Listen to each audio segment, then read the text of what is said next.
sharing-sharing bersama Bapak Ibu Guru sekalian.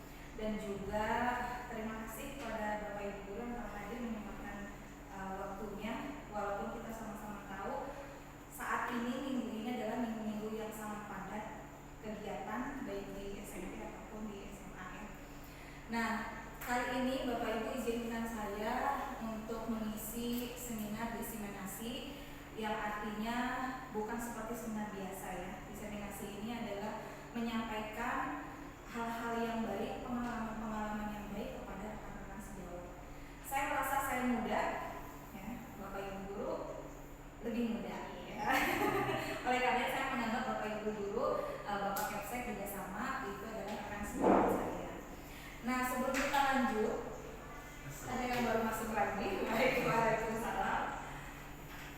Selamat datang Ustaz Jafar. Monggo silakan jawab langsungnya. Itu bergabung.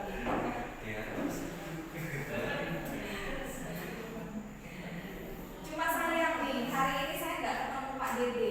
Pak Dede karena lagi kebetulan lagi ada acara untuk SN ya Bapak Ibu. Dan saya juga tidak bertemu dengan Bu Ambar, yang mana Bu Ambar adalah salah satu guru penggerak kita. Nah, kenapa saya menyayangkan tidak bertemu dengan Pak Dede? Karena saya punya pantun. Yang mana pantunnya Pak Dede belum menyelesaikan pantunnya.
Budaya yang kita tahu adalah tarian.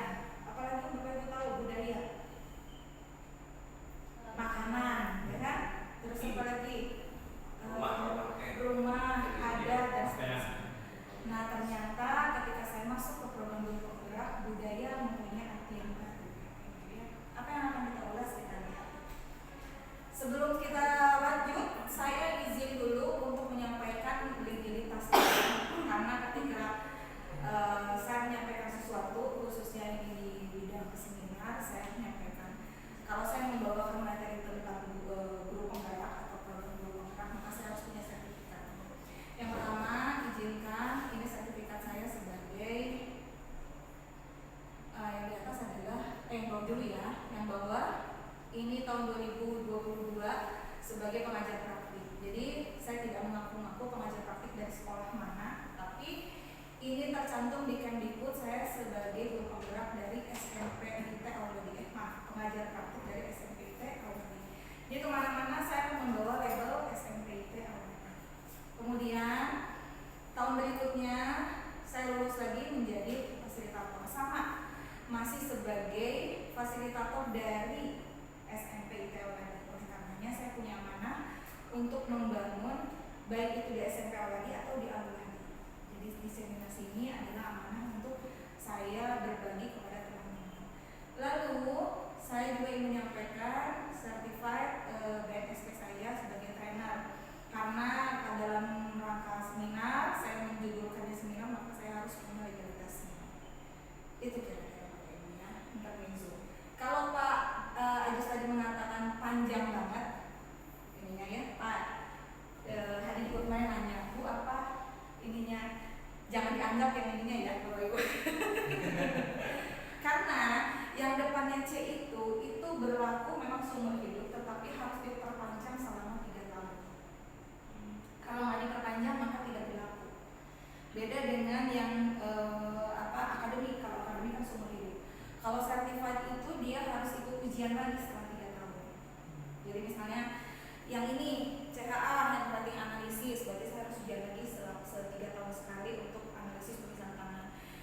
motivator, maka saya harus 3 tahun. Ini tahun 2022. Maka 2025 saya harus upgrade. Yang ini school manager sama 3 tahun. Yang ini auditor internal senior juga sama. Yang ini BNSP juga dari pemerintah juga sama, harus 3 tahun harus upgrade. Jadi makanya kalau ditanya ini hanya sementara, ya. Tidak berbangga hati dengan yang C. Ada yang sampai C-nya itu sampai 10, Bapak Ibu. Iya, berarti dia mengikuti sertifikatnya sampai 10. Tetapi itu bisa hilang. Kalau misalnya 3 tahun saya nggak memperpanjang, maka bisa diganti, bisa dihapus. Ya di undangan nggak cukup. Makanya kalau tiap ada undangan YPK kemarin mau di sini mau dibacakannya nggak usah, cukup 2 saja. Jangan kepanjangan ya. Khawatir nanti kalau kepanjangan ini yang dibacakan per event aja. Nanti juga kan event selanjutnya belum tentu. Baik Bapak Ibu, nah langsung saya memberikan tujuan kenapa saya melakukan ini. Yang pertama adalah menyampaikan pemahaman. Jadi di sini nggak ada konsepnya saya mengajari Bapak Ibu ya. Saya hanya menyampaikan pemahaman saya terhadap konsep-konsep yang ada di modul budaya positif dalam program Guru Penggerak. Yaitu apa? Tentang paradigma belajar, disiplin positif, mungkin sudah disampaikan juga oleh Bu Ambar ya. Kemudian kebutuhan dasar manusia, posisi kontrol, restitusi, dan keyakinan kelas. Sebenarnya saya yakin semuanya ini sudah dilaksanakan oleh Bapak Ibu. Makanya saya konsepnya hanya diseminasi, yaitu menyampaikan kembali. Lalu kemudian pengalaman dan pembelajaran yang saya dapat setelah saya menerapkan budaya positif. Mungkin bisa bisa menjadi mudah-mudahan menjadi inspirasi dan mudah-mudahan juga saya bisa berbuat atau berbagi praktik baik kepada Bapak Ibu ya.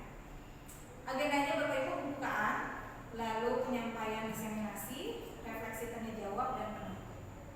Itu saja. Nah, sebelum kita mulai ke materinya, saya mau main-main dulu sama Bapak Ibu. Ya, ini kan udah konsepnya ibu-ibu ya. Nah, ini bapak-bapak. Biasanya yang suka berandai-andai ibu-ibu atau bapak-bapak? Ibu-ibu. Oke ya. Nah, apa ini ibu sendiri ya? Suka berandai-andai ya. Bukannya bapak-bapak suka berandai-andai kalau punya istri? Oh iya. Iya.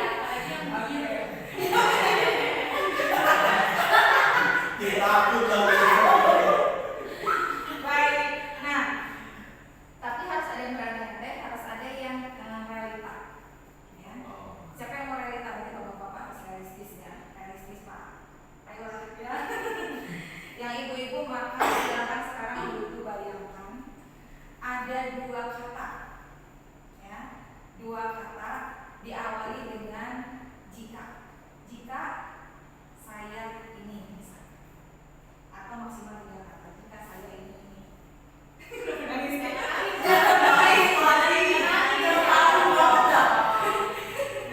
Nah, yang bapak-bapak karena realistis, bapak-bapak harus saya akan titik-titik. Ya, bayangkan. Mau ditulis mangga, atau mau ditulis atau mau dibayangkan. Maksudnya tuh ada kata-katanya. Ya, boleh.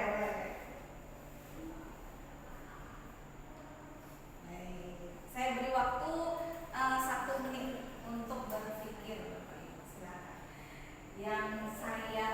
Jika saya dan saya.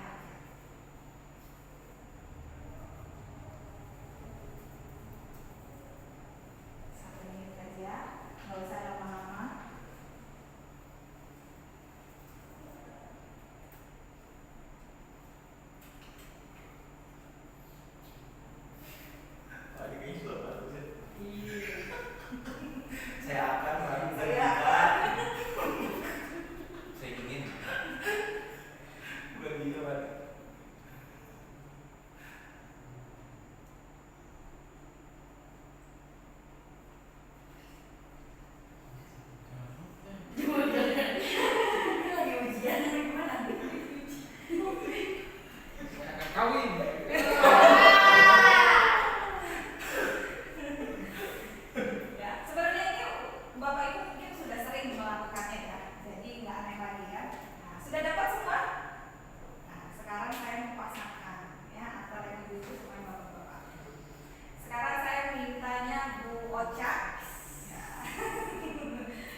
Bapak Ibu, keyakinan kelas kita hari ini yang pertama mengikuti seminar dengan tertib, setuju ya?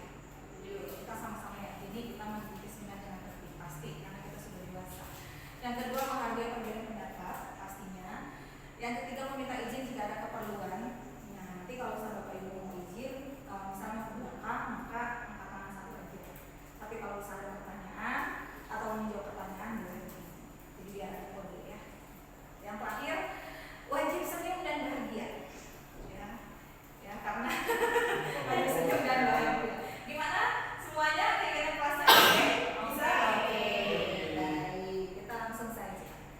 Bapak Ibu silakan, Bapak Ibu bisa menjawab apa yang dimaksud. Pilih salah satu ya Bapak Ibu. Apa yang Bapak Ibu ketahui tentang pertama disiplin atau restitusi atau budaya atau hukuman, keyakinan, kontrol, konsekuensi dan penghargaan. Dari ke 8 kata-kata ini apa yang Bapak Ibu ketahui? Boleh ya, ada disiplin, restitusi, budaya, hukuman, keyakinan, kontrol, konsekuensi dan penghargaan. Karena semuanya ini saya yakin sudah Bapak Ibu lakukan. Dan juga kita punya guru penggerak, pastinya guru penggerak kita juga sudah sedikitnya menyampaikan kepada teman. Apa yang Bapak Ibu ketahui? Ya, bisa cek silakan. Yang saya ketahui tentang ini boleh pilih salah satu. Boleh pilih salah satu, nggak harus jawab semua.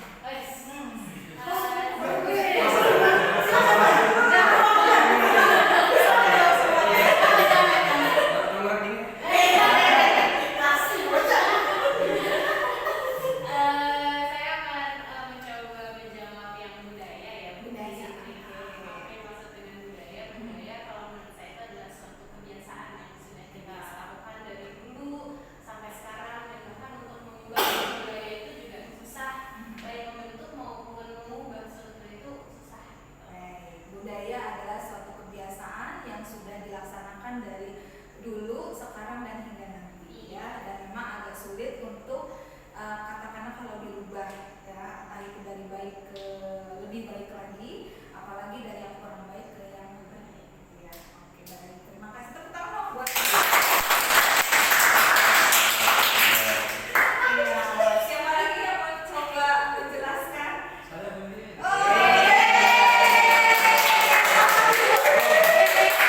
Belum ada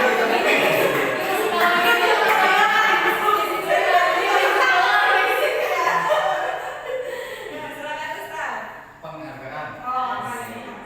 Penghargaan itu cara kita mengapresiasi seseorang, dan penghargaan itu tidak identik dengan suatu benda atau materi. Penghargaan bisa juga kita memberikan apresiasi ataupun pujian kepada seseorang. Baik, berarti penghargaan adalah bentuk apresiasi dalam bentuk apapun dari seseorang ke orang lain dalam rangka untuk memuji atau dalam rangka untuk menerima apa yang dianggap baik, gitu ya. Tapi orang pun bukan berarti manusia ini. Orang pun bukan manusia. Ayam bisa jadi orang. Oh gitu. Kenapa Pak Ayah bisa jadi Iya, orang? ada ayam lagi bertelur. Saya nanya Pak Bagus itu kenapa ayam duduk baik? Kata Pak Bagus, orang dia lagi bertelur.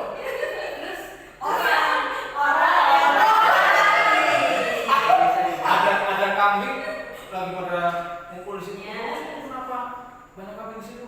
Orang dia mau dijual.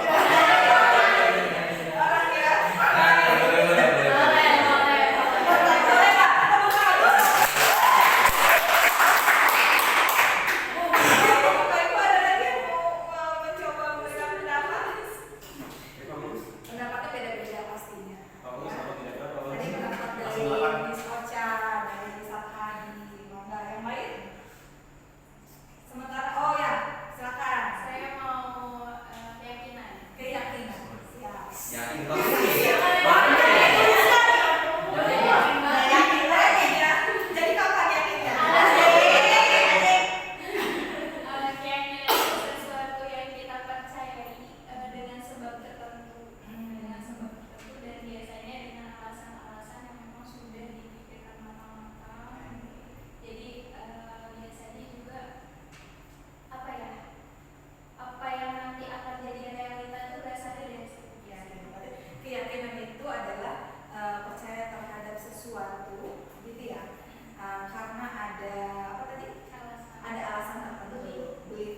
Ini Jafar apa? Saya beda. Oh, oke, Pak Jafar B. Oh, bagus. Yang ada siapa? Bagus. Oh, Ini bagus. bagus. Ya, Boleh. Oke, Mas. Ke depan, siap. Kan saya cutikin kan soalnya. Iya.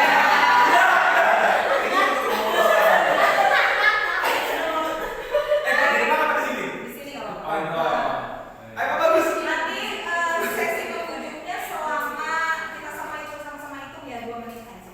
Oke, gimana aja caranya? Ini saya kasih dulu sama Kak Bagus. Gimana caranya kan yang Kak Jafar ya? Nah, Saya mundur lagi ya. iya, yang wujud. Silakan di depan Kak Bagus sama Pak Jafar. Oke. Upayakan dalam 2 menit Pak Jafar bisa mendapatkan coklat itu dengan ibu. Tapi bebas ya Pak aja. Bebas. Oke. Nah ya, kita hitung bersama teman-teman Ini bisa saya nggak? selama 2 menit. Saya mundur. Saya minta. Oh, gitu. Ya, yang Tapi punya, kamu harus- yang punya harus coklatnya, rela. Oh, gitu. yang punya coklatnya Pak Bagus. Oke, ya dimulai dari sekarang. Boleh di sini. Enggak.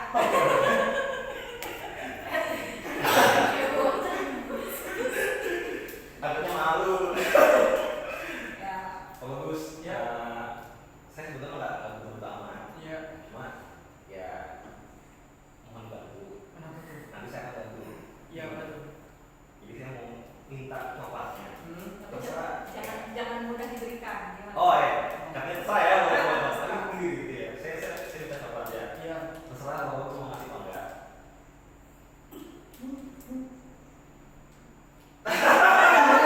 Nggak boleh di sini. Oh iya bagus. Saya minta deh coklat bulannya. Soalnya saya nggak selalu butuh aman ya. Jadi kalau saya bantu. Nanti itu bagus kan.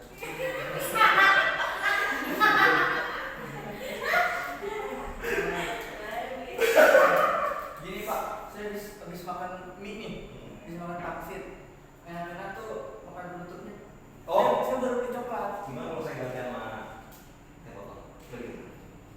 Aduh Pak, gimana ya? Saya belinya di warung yang jauh.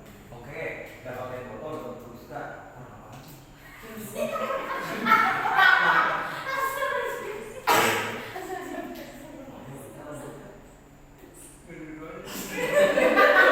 Oh, udah kalau itu jadi saya nggak bisa bantu kalau gitu. Tapi kalau itu saya menawarkan yang win-win solution.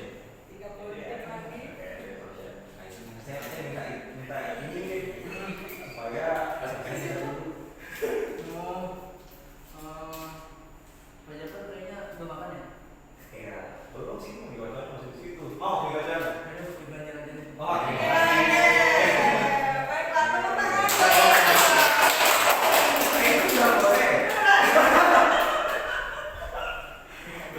Padahal ada yang lebih gampang, Pak. Apa? Sekali ngomong langsung dikasih. Apa tuh? Maksa. Saya udah diinginkan deh. Udah sebalik. Saya ngomongnya aja malah tahu.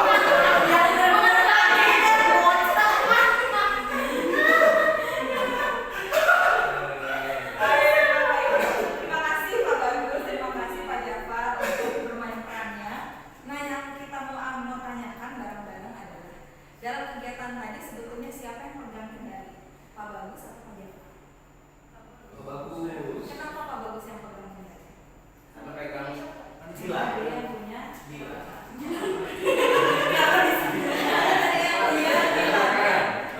Nah, itulah kenapa Bapak Ibu saya mengenal teori dari William Glasser adalah tentang kendaliku dan di luar kendaliku. Teori kontrol atau choice teori. Dan bahwa kita punya 5 kebutuhan dasar manusia. Yang pertama bertahan hidup, kemudian kasih sayang dan diterima, diakuin, diapresiasi. Lalu kita punya kebutuhan dasar adalah penguasaan atau saya mampu bisa melakukan sesuatu, kebebasan dan kesenangan. Tapi Bapak Ibu, semua kebutuhan dasar ini dapat kita kontrol oleh diri kita sendiri. Contohnya tadi Pak Bagus memegang kontrol. Ketika Pak Bagus mau memberikan coklat itu, apakah atas dasar karena Pak Jafar memaksa atau memang dari hatinya Pak Bagus? Kasihan sih. Dari hatinya Pak Bagus ya. Walaupun Pak Bagus merasa kasihan, tapi itu keluar dari dalam hati Pak Bagus.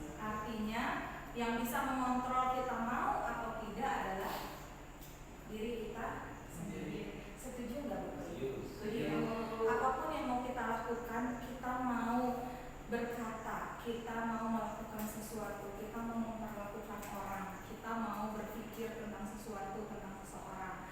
Yang bisa mengontrol adalah diri kita sendiri. Kita mau berpikiran baik ataupun tidak, itu adalah tergantung kontrol diri kita sendiri. Termasuk seperti tadi, coklat tadi. Kalaupun misalnya Pak Jafar melakukan pemaksaan dengan kekerasan, pasti dalam lubuk hatinya Pak Bagus itu akan memberikan atas dasar memang kontrol dari diri. Misalnya saya takut dipukul, ya, karena tadi bertahan hidup. Jadi pada intinya adalah ada yang bisa kita kendalikan oleh diri kita sendiri, ada yang tidak bisa kita kendalikan. Salah satunya adalah ini ya Bapak Ibu. Yang tidak bisa kita kendalikan adalah pertama omongan orang. Lalu kemudian masa lalu, perlakuan orang lain, keinginan orang lain, bahkan takdir Allah dan kematian itu tidak bisa kita kontrol.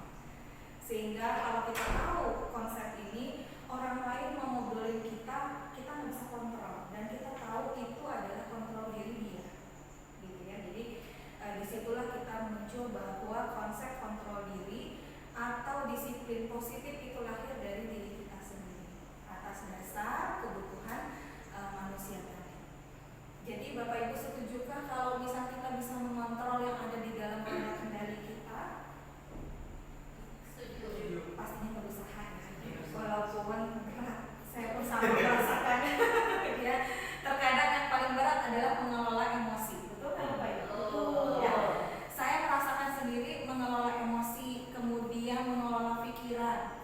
Kalau mengelola perkataan pasti kita bisa, karena kita seorang guru. Pasti bertutur kata kita udah sopan. Ya, mau marah sekali itu pasti kita ngerem. Gitu. Yang agak susah itu adalah mengelola emosi, maksudnya enggak baper, ya, enggak cepat marah, enggak pendendam, itu agak lebih sulit ya. Dan juga bahagiaku itu juga sulit. Terkadang kita masih memikirkan orang, benar nggak sih Bu? Saya juga sama masih merasa begitu. Kadang-kadang tapi itu langsung segera dikikis. Kadang-kadang misalnya ada kebahagiaan orang lain, ya Allah lebih sayang sama dia, benar nggak? Pernah nggak terbesit dalam hati? Allah lebih sayang sama dia ya ketimbang saya. Itu bentuk tidak kontrolnya bahagia. Nah, kadang-kadang langsung istighfar. Begitu kan ya? Kita agak susah ya. Ya, walaupun kita nggak merasa bahagia, itu maksudnya orang ngasih kelebihan ke dia terus bilang, oh dia mah kan kalau negatif nih, dia mah pinter ngejilat aja, atau dia mah kan curang, itu kan negatif. Ada yang lebih positif tapi ternyata belum bisa mengontrol bahagiaku. Contohnya tadi, ya Allah lebih sayang sama dia, kayaknya sama aku kurang sayang. Itu ternyata juga sama ya, belum bisa mengontrol emosi kita. Saya pun masih sama-sama belajar begitu ya. Kapan saya belajar tentang teori kontrol lebih dalam lagi? Ketika saya mendalami modul budaya positif di program guru penggerak. Ya. Sampai sini sepakat ya Bapak Ibu, kita sama ya. Kita sama sedang berusaha mengendalikan apa yang bisa dikendalikan oleh kita dan apa yang di luar kendali kita. Baik. Nah, pada kenyataannya Bapak Ibu kita sama-sama ketahui stimulus respon yang biasa kita lakukan, saya juga sama. Beberapa tahun kebelakang saya juga melakukan. Misalnya, saya menganggap kebutuhan kita sama, yaitu kita butuh makan, kita butuh uang. Kita kalau mau bahagia harus ada uang. Dulu saya masih berpikir begitu. Ternyata kalau teori kontrol itu semua kebutuhan kita berbeda. Ada yang mungkin dengan kekayaan dia bahagia, tetapi ada yang mungkin juga dengan kekayaan dia tidak bahagia. Ya. Dulu stimulus respon saya adalah perilaku buruk dilihat sebagai suatu kesalahan dulu. Saya merasa anak saya berperilaku buruk, saya langsung menjudge-nya adalah kesalahan dulu. Itu stimulus respon saya. Nah, ternyata setelah saya mengenal teori kontrol bahwa jam ke-9 dimulai. semua perilaku itu memiliki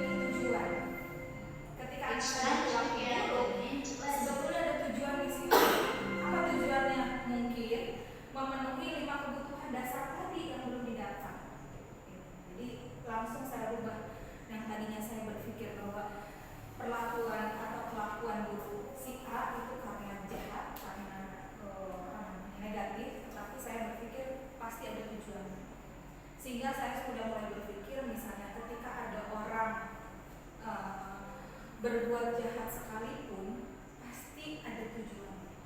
Sebelum kita menjudge, ya, sebelum saya menjudge. Satu lagi adalah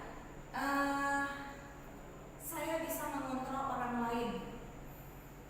Mungkin dulu saya merasa saya sebagai wali kelas, saya bisa mengontrol anak-anak murid saya. Dulu saya sebagai wakil kepala sekolah, saya bisa mengontrol guru-guru saya. Dulu saya sebagai kepala sekolah, saya bisa menginstruksi semua guru-guru saya. Tapi ternyata setelah saya kenal teori kontrol, yaitu saya tidak bisa mengontrol orang lain. Saya hanya bisa menginspirasi. Balik lagi tadi, yang punya kendali kontrol saya atau misalnya saya sedang menginspirasi. Saat ini saya diseminasi. Lalu apa yang saya sampaikan, apakah saya punya target merubah Bapak Ibu? Tidak. Karena yang bisa merubah adalah ada dalam kontrolnya Bapak Ibu sendiri. Jadi saya hanya menyampaikan saja. Sehingga itu pula yang saya dalami sekarang, saya menyampaikan berubah atau tidaknya itu bukan dikontrol atau dikendali saya. Itu ya Bapak Ibu. Sampai sini perubahan stimulus respon ke teori kontrol kira-kira masuk di akal Bapak Ibu kah? Termasuk ini model berpikir menang kalah. Dulu saya masih berpikir kalau saya enggak ngomong, saya akan dikalahkan sama dia. Kalau saya enggak action, saya akan didahului sama si dia. Kalau sekarang saya sudah berubah. Model berpikirnya adalah ketika berdiskusi bukan lagi saya dan dia, tetapi kita harus gimana. Berpikirnya adalah menang dan menang atau win-win solution. Oke, ini ya Bapak Ibu yang ada di modul budaya positif. Konsep Ki Hajar Dewantara katanya di merdeka itu sebetulnya adalah ketika seseorang sudah bisa mengontrol diri dengan disiplin yang kuat, itu artinya merdeka. Sehingga kalau kurikulum merdeka itu bukan berarti bebas mengajar, bebas belajar, bukan. Tapi ketika siswa sudah bisa mengontrol diri, guru sudah bisa mengontrol diri. Itu yang dimaksud dengan kemerdekaan ketika ada disiplin atau kontrol diri yang kuat. Itu maksudnya. Kapan merdeka itu cakap membuat memerintah diri sendiri, jadi kontrol diri. Jadi saya lebih suka ketika kurikulum merdeka berarti anak-anak bebas dong. Nah, maksudnya bebas adalah bebas yang bertanggung jawab. Dia bisa mengontrol dirinya. Ketika anak mau memilih, saya mau drama, oke, baik mau drama. Tapi kalian harus disiplin, harus bisa mengatur diri, harus bisa memerintah diri, disiplin atas diri. Itu yang disebut merdeka. Ya, jadi nggak merdeka dalam konteks merdeka sebebas-bebasnya. Nah, sebetulnya ada 3 motivasi perilaku manusia. Ada yang biasa. Nah, ketika Bapak Ibu kita berikan, saya mau tanya dulu, yang lebih baik itu untuk mendisiplinkan kita semua. Ini termasuk nih, saya lagi ada di tim keorganisasian di project management. Yang bagus itu tata tertib atau peraturan atau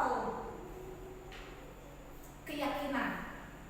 Keyakinan itu lebih universal ya, misalnya kayak tadi kita ikut seminarnya dengan tertib, terus harus bahagia dan senang ya. Tapi kalau tata tertib itu kan lebih yang menghadiri seminar dengan tertib, berarti ada konsekuensinya. Selalu kalau ada tata tertib pasti ada sanksi, benar kan? Nah, Bapak Ibu, menurut Bapak Ibu yang bagus yang mana? Berarti nanti diawali nggak usah ada lagi ya sanksi-sanksi ya. Berat ya? Berat ya Bapak Ibu ya? Nah, dalam memilih konsep keyakinan atau peraturan memang berat. Memang berat. Bayangkan aja, Permendikbud masih ada peraturan kah? Masih.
sampai dia ke hakikatnya.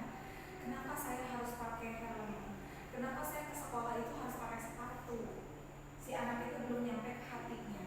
Maka itu untuk mendapatkan imbalan atau penghargaan. Tapi kalau si anak sudah bilang untuk menjadi orang yang mereka inginkan, saya mau pakai sepatu supaya saya terlihat rapi, udah masuk dalam hati. Saya mau mengerjakan tugas karena saya ingin lebih pintar.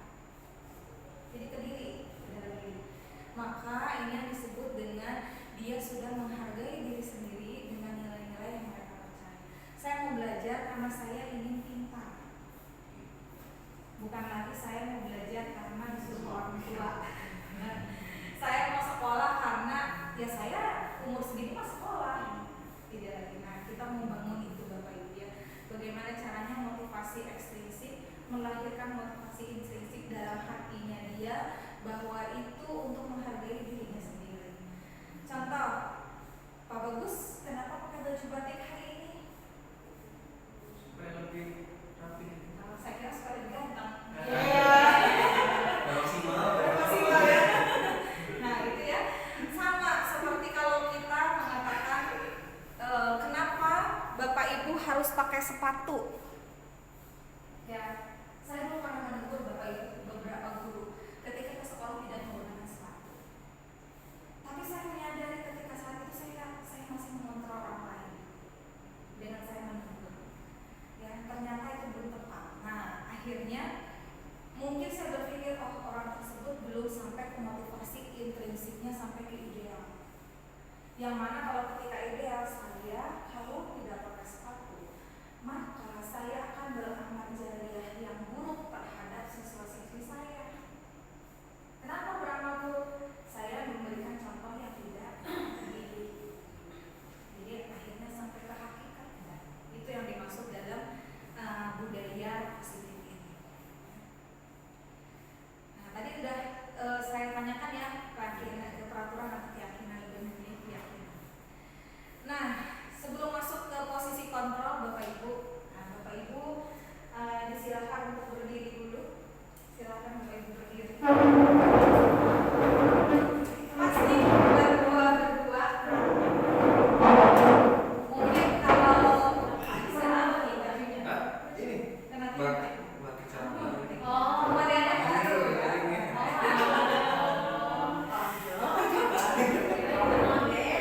Nah, Bapak Ibu kali ini saya minta berdua, tapi Pak Ajis hanya sebagai pemantau. Ya. Iya, Pak Bagus sama Pak Java. Nah, berdua silakan saling berhadapan. Saling berhadapan Bapak Ibu. Nah, kali ini Bapak Ibu, saya mau mengapresiasi apa yang dilakukan sama Bu Nuri sama Pak Java. Atau mungkin Miss Ocha sama Bu Sani juga.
Gak tahu sih.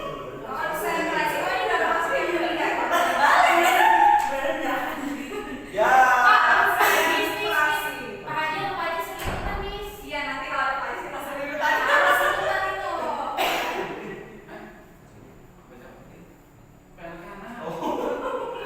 Sekarang kita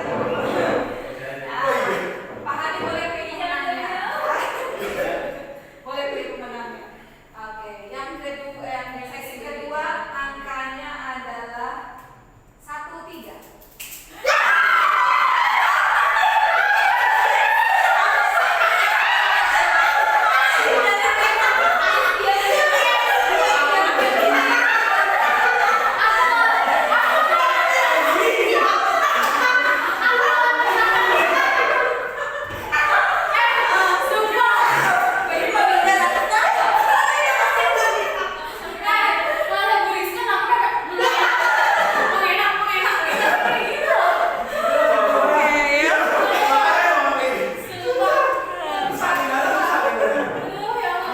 Baiklah. Sekarang Bu, langsung peluk aja. Gak bisa lepas namanya. Gak bisa lepas. Sudah berapa?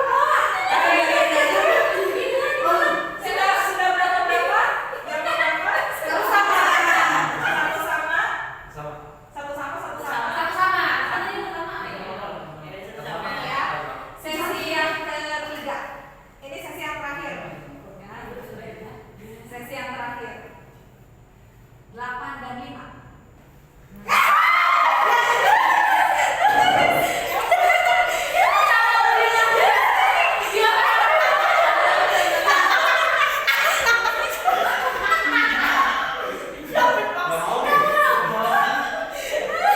Gak mau nih. Iya, 8 dan 5. Gak ada yang menang, gak ada yang menang. Gak ada yang menang sekali lagi. Satu yang terakhir.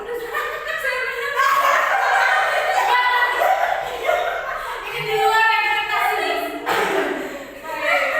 Satu lagi yang menentukan siapa yang menang. Ya. Ada 2 angka, yaitu angka 0 dan 6.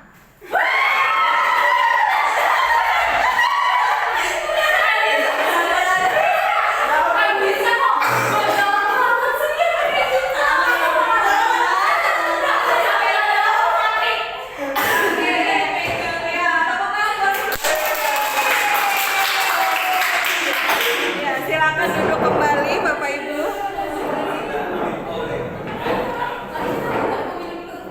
Ya, boleh sambil minum dulu. Bapak Ibu silakan sambil menikmati, boleh kita santai ya. Minum dulu. Ya. Kita sambil minum dulu, saya juga sama sambil minum.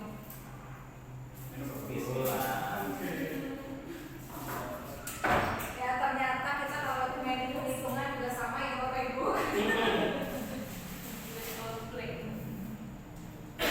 Menyerahkan diri. Menyerahkan diri.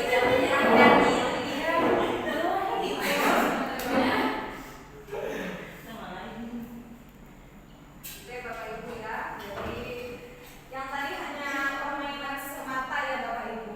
Nah, Bapak Ibu, ini sambil santai kita mau saya ingin Bapak Ibu diskusi berdua-berdua. Berdua-berdua ya. Pak Hadi pemantau saja nih, guru yang paling keren yang mana nih ya. Nanti jawabannya. Pemantiknya, ini case study-nya ada Tisa dan Hana dipanggil masuk Dewi, Kepala SMA Makmur. Ibu Dewi baru saja mendapatkan pengaduan dari ibunya Tisa bahwa Hana menggunakan kata-kata kasar dan merendahkan Tisa di media sosial. Ada kasus yang kedua, Anto jarang sekali hadir di kelas. Pada saat hadir pun Anto sering berkata kasar. Case-nya hampir sama ya. Hal ini sudah mengganggu beberapa orang tua murid yang mengikuti pembelajaran daring maupun luring mengeluhkan tentang perilaku Anto di kelas. Bila Anda seorang kepala sekolah nih, ya, berdua-berdua, kalau Bapak Ibu adalah kepala sekolah, penerapan disiplin atau budaya apa yang harus dilakukan atas kasus Hana dan Anto?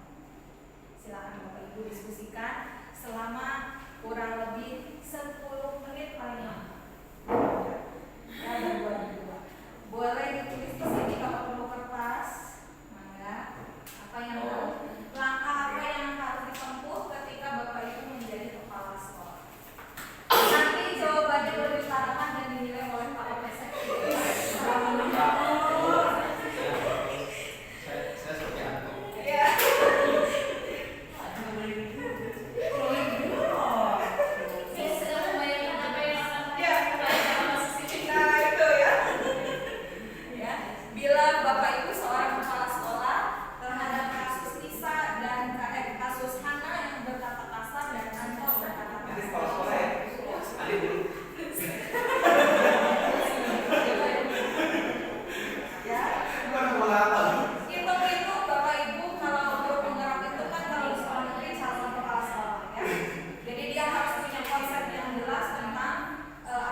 gitu, kok jarang masuk kelas, apa ada nggak cocok ke temannya, atau di rumah lagi ada masalah, kayak gitu.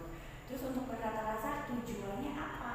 Berkata-kata seperti itu yang dilakukan oleh anak, karena pasti yang sudah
kelompok Miss Ocha sudah selesai. Insya Allah sudah. Kelompoknya Bu Tri sudahkah? Sudah. Kelompok Ustaz Jafar sudahkah? Masih mengkaji ulang. Nanti Bapak Ibu perwakilan aja bacakan hasilnya. Nanti kita lihat umpan balik dari Bapak Kepala Sekolah. Asik. Dalam rangka menggantikan Ustaz, bukan? Dalam rangka diganti aja dulu, mau diganti aja.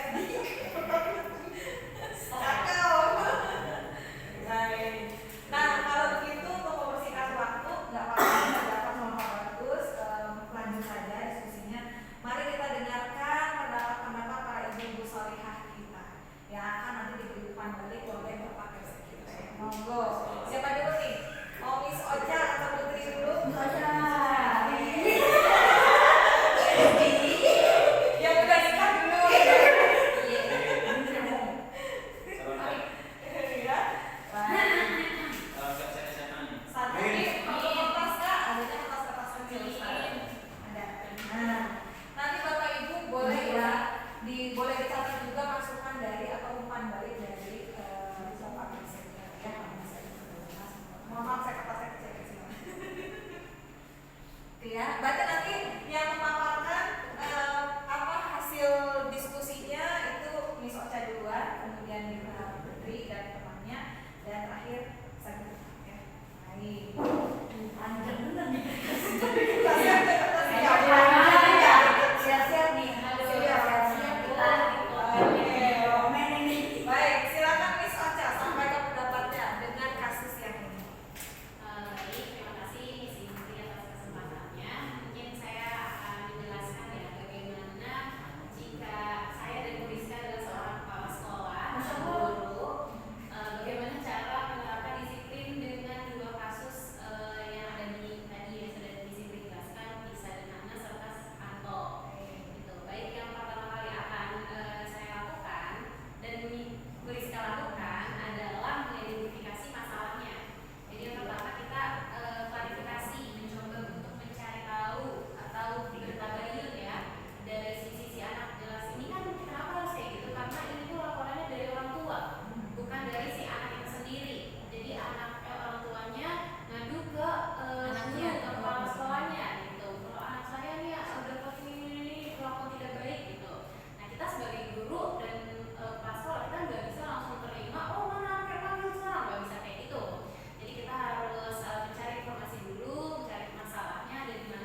enggak gitu. Jadi enggak cuma si anak yang dapat masalah, tapi kita juga ngasih ke semuanya. Apa? Ya, awareness gitu.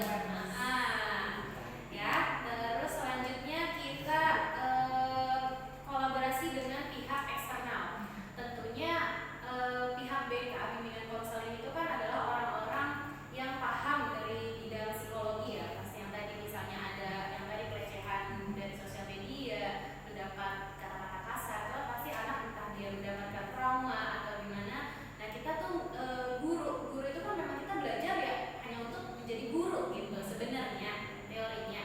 Nah kita juga pasti butuh yang tadi BK itu sendiri bimbingan konseling, karena dia yang lebih paham gimana sih kulit dari kulit ke daging ke dalam ke biji dan segala macam, itu paham semuanya tentang konseling gitu, tentang psikologi anak gitu, bagaimana cara menyembuhkannya seperti itu.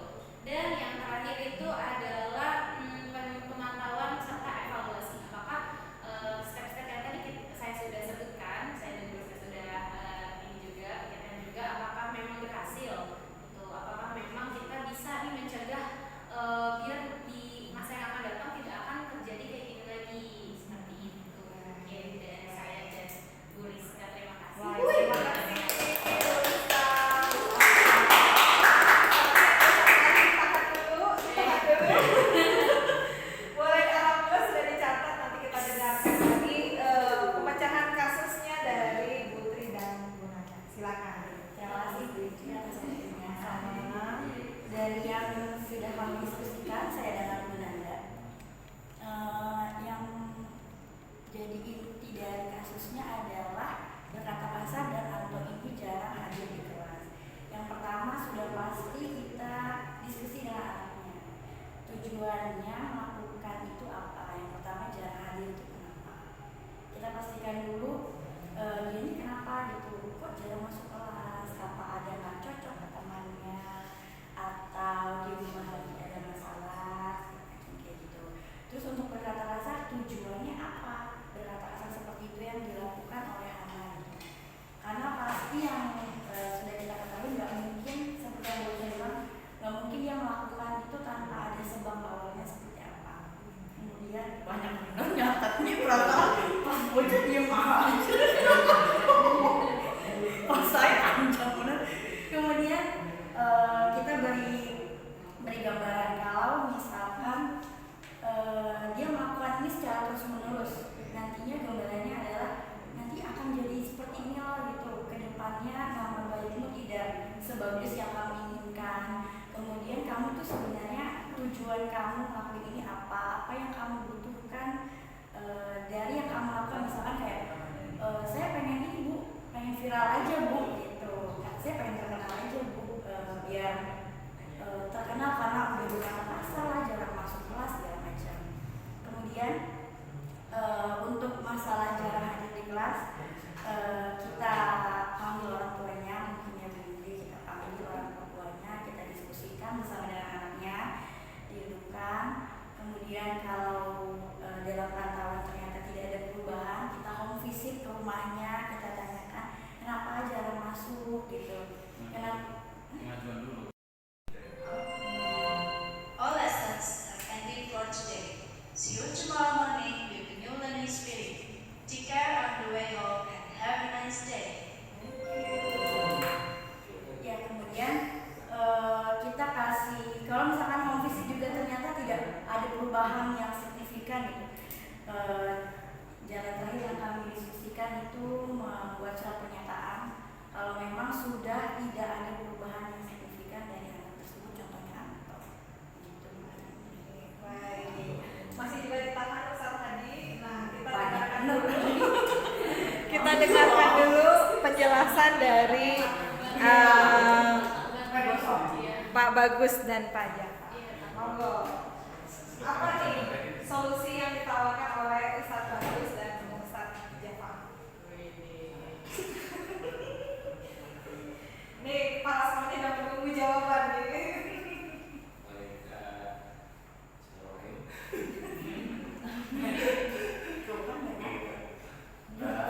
Kalau saya berhubung yang kasus pertama itu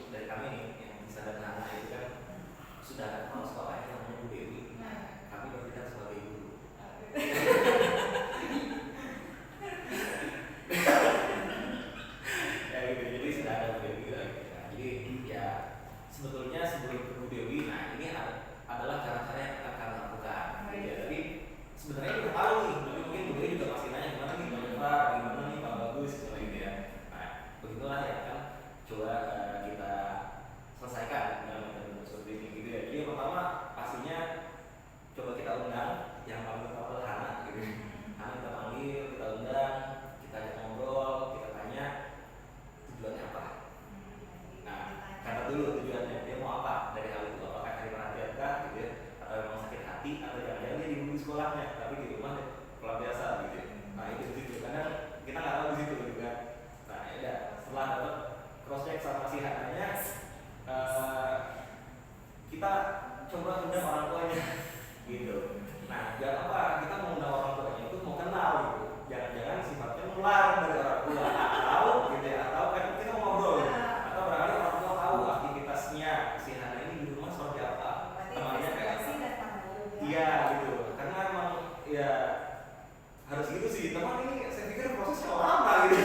Tapi ya udah gitu, coba deh gitu, jalanin gitu ya. Nah dari itu saya ngobrol, mungkin kita akan ngobrol dengan Bunda Hana, kayak Hana ngapain aja di rumah biasanya kalau kosong. Terus sebelum ke kasus ya, terus baru mungkin ada sekitar 5 menit setelahnya baru kita sampaikan mohon maaf gitu ya, ada mana kasus ini Bu, ini ada laporan sedikit-sedikitnya, terus ada bukti-buktinya juga di media sosial gitu ya. Nah, terus ya udah ya kita ngobrol gimana pendapatnya Bunda dulu gitu, apakah memang seperti itu di rumah, apakah setiap hari itu main HP, apakah tiap hari itu nontonin gitu ya, ya perdebatan di komentar-komentar gitu ya, kita harus tahu gitu ya. Udah terus setelah dapet, nah kan ada kemungkinan gitu, apakah kemungkinan memang itu disebabkan di rumah atau kemungkinan disebabkan di sekolah.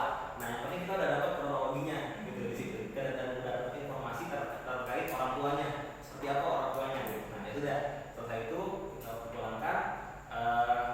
Dari dua kasus itu catatan-catatannya akan kita proses, kemudian kita panggil lagi ke si Hananya. Hana kalau dapat misalnya ternyata memang dia di rumahnya itu yang carut-marut gitu, ngamuk, oke, kita akan coba memfasilitasi kamu selama di sini gitu ya. Selama di sini kita coba fasilitasi, kita kuatkan lagi kebaikan-kebaikan atau kebaikan yang baik yang ada di sekolah. Kalau di rumah memang bukan kontrol kita gitu, tapi selama kamu di sini saya akan kuatkan itu, kita akan kuatkan itu bersama, karena itu demi kebaikan kamu gitu kan. Nah kalau dan kita juga mengingatkan terus terkait dampak-dampak dari apa yang sudah dia lakukan. Nah itu dia kan bahaya di media sosial itu adalah jejak digital, kita kuatkan lagi jangan sampai itu merugikan kamu gitu, karena dihukum atau tidak dihukum dari sekolah kalau sudah sampai ke jejak digital dan masuknya nanti ke ranah kepolisian itu nggak akan bisa ditolong gitu kan. Dan kita harus memberikan pemahaman itu sampai dia paham gitu ya. Setelah dari situ baru kita kuatkan lagi apa namanya, udah siap berubah, kita bikin komitmen, beres, kita kabarkan ke orang tua Hana dan juga ke orang tua Lisa bagaimana penyelesaiannya seperti itu. Satu lagi intinya, panggil Lisanya kita kuatkan karena takutnya Lisanya juga kena dampak dari diledakkan gitu. Nah setelah itu baru kita bikin komitmen juga dari Hana terhadap Lisa gitu, seperti itu. Udah clear, insyaallah clear. Nah tapi kita nggak berharap itu sampai ke kepolisian ataupun ke BK gitu. Karena kenapa? Karena merembetnya akan repot gitu buat semuanya gitu. Walaupun sekali lagi saya bilang resikonya ini memang agak lama dan butuh komunikasi yang lebih ribet gitu ya. Sama seperti kasus Anto juga, stepnya yang pertama itu mirip, pasti kita kaji dulu kenapa aku melakukan hal itu, tujuannya apa. Nah terus dan Anto ini sebabnya apa, jarang masuk di kelas gitu. Nah apakah dia memang nggak suka sebetulnya di sekolah di sini? Terus karena kalau yang Anto ini kita rasa nggak ada yang apa namanya benar-benar disudutkan secara personal gitu ya, cuma kan memang ini ada dampaknya yang kurang baik secara nilai, maka kita akan fokus ke penguatan Anto saja. Nah terus kemudian juga menginfokan perwakilan Anto yang sudah menyampaikan kita terkait progres terhadap Anto itu. Terima kasih dok. Luar biasa. Ini omongan saya ini sebenarnya mau dikuatkan sama teorinya Pak Bagus. Oh, baik. Kasih tahu Pak Bagus. Begini Bu, dari sekian yang tadi dibicarakan ya Bu ya, terkait tadi yang tentang ini kan pertanyaan romantik ya Bu ya. Iya, Dan yang dari tadi tentang teori kontrol, yang perilaku, perilakuku, perkataan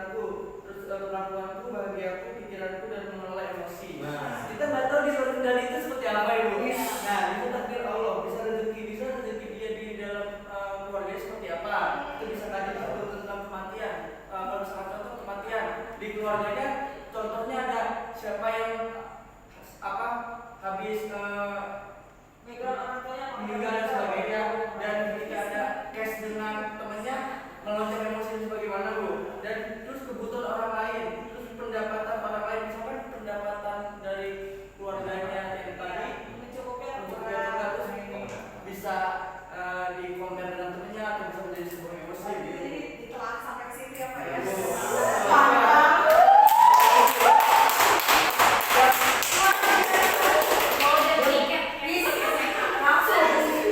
Langsung ini mungkin yang paling dominan tuh biasanya dari omongan orang lain atau dari omongan teman itu bisa Berarti ada kesimpulan bahwa omongan orang lain, omongan teman itu adalah bukan buat masalah kita, sehingga kita tidak boleh melakukan itu ya.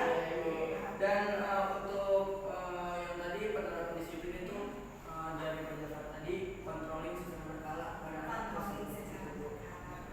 Keren, mantap luar Ini contohnya. Mari kita dengarkan apa sih pendapat atau umpan balik dari Pak Kepsek kita. Mangga dari keseluruhan peserta tadi silakan. Saya begini terkait dengan Bapak Ustadz itu.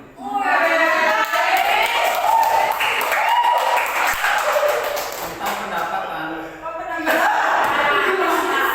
ini, kalau orang beda pendapat bisa diobrolin. Masya Allah. Berarti ini betul-betul ada sampai Baik, jadi terima kasih dari teman-teman tiga ini sangat luar biasa sekali tiga-tiganya dengan sudut pandang yang berbeda-beda. Nah, tidak satu fokus. Saya banyakkan baca tuh, Bro. Dikit saja. Jadi dengan baca dengan sudut pandang dari anak berbeda, Putri pun sudut pandang anak berbeda, Pak Bagus lebih berbeda lagi. Berarti yang Pak Bagus out of the box. Oke. Ya. Tapi sebenarnya Pak Jafar tadi dari awal seakan-akan tidak paham arah ini kemana, ya. Tapi pas di tengah-tengah nyampe. Nah, nyampe. Endingnya nyampe. Nah, intinya kita tadi kan endingnya bukan awal. Intinya tiga-tiganya bagus. Tiga-tiganya Tiga-tiganya guru-gurunya Pak Kapsek ini bagus-bagus semua ya, tidak oke. Masya Allah luar biasa. Baik. Itu saja Pak Haji yang akan disampaikan umpan baliknya. Baik. Nah, kalau begitu saya juga senang sekali ternyata di sekolah kita di aula di ini kalau kita lanjutkan Bapak Ibu, di sini ada 5 posisi kontrol. Berarti Pak Hadi setuju nggak kalau Bapak Ibu guru kita bukan tipe penghukum? Setuju ya? Bapak Ibu guru kita bukan membuat merasa bersalah. Setuju ya? Bapak Ibu guru kita bukan selalu menganggap anak didik kita itu teman atau kita sebagai pemantau, tetapi Bapak Ibu guru kita di sekolah aula ini sebagai manajer. Setuju nggak semuanya? Nah, sebelum setuju Bapak Ibu tahu nggak bedanya apa? Nih ya, saya akan tampilkan yang pertama bisa dibaca dan diresapi. Ada 5 posisi kontrol sebagai guru. Ini sebagai guru, belum sebagai kepala sekolah. Ini yang bisa kita terapkan di anak-anak kita. Yang pertama, kalau penghukum itu biasanya langsung blaming atau menyalahkan. Kamu mah emang sering terlambat. Satu ya. Atau misalnya kamu mah selalu salah, ada aja di anak ini selalu bikin lama. Nah, tipe membuat merasa bersalah gitu. Misalnya, kamu gimana sih? Ini gak ngerti-ngerti. Kalau kamu nilainya remedial lagi, nanti bapak kepala sekolah menyangka saya gak bisa belajar. Itu tipe membuat merasa bersalah. Kamu tidak malu mencari nama baik sekolah. Jadi seolah-olah kesalahan dia itu akan berakibat kepada kita sebagai korban. Saya rasa bapak ibu guru kita nggak ada yang seperti itu ya. Yang ketiga sebagai teman. Allah bantuin bapak ya. Nah, tipe sebagai teman ini kalau keseringan juga kurang baik. Kenapa? Nanti akan menimbulkan si anak tersebut minta imbalan. Suatu saat akan minta imbalan. Nah, tipe sebagai teman ini kadang-kala ada baiknya, kadang-kala kalau terlalu berlebihan tidak baik. Contohnya misalnya, Adi ayolah gimana sih kamu kemarin kan udah janji